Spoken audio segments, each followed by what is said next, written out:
A zine is more similar to a pamphlet. For example, Thomas Paine's Common Sense was essentially a zine. At that point, it was called a pamphlet, and throughout the history of these mini self-published pamphlets, they became known as zines. People that make zines are just diehard in general about something. Maybe it focuses on one concept, maybe focuses on one idea, maybe it focuses on one celebrity.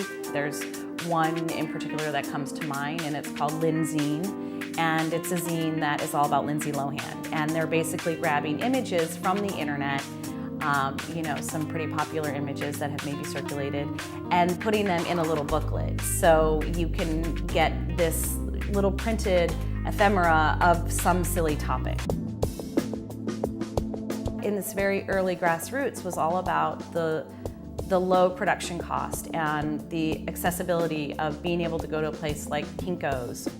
You would see somebody cutting and using Scotch tape and then copying that and then taking it and collating it on their own.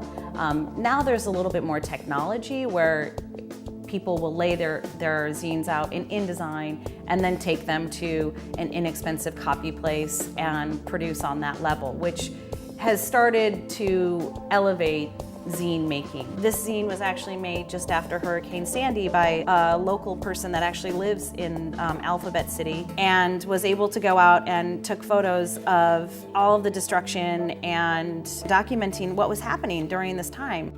It doesn't have an ISBN number. It is produced in very limited quantities. It's produced for a small amount of money, and it's distributed in a very small community. There are zine fests like popping up left and right, and book fairs and art book fairs. But then there are some more underground things that are happening, like literally underground. People are finding small spaces and turning them into a pop-up bookshop or a pop-up zine store for a limited amount of time.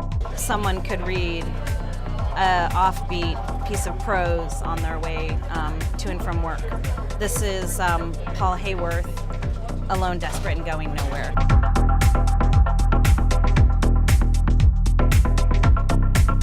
You're taking something that is inexpensive, easily accessible, and you're turning it into something that is beautiful and tactile that people get to share.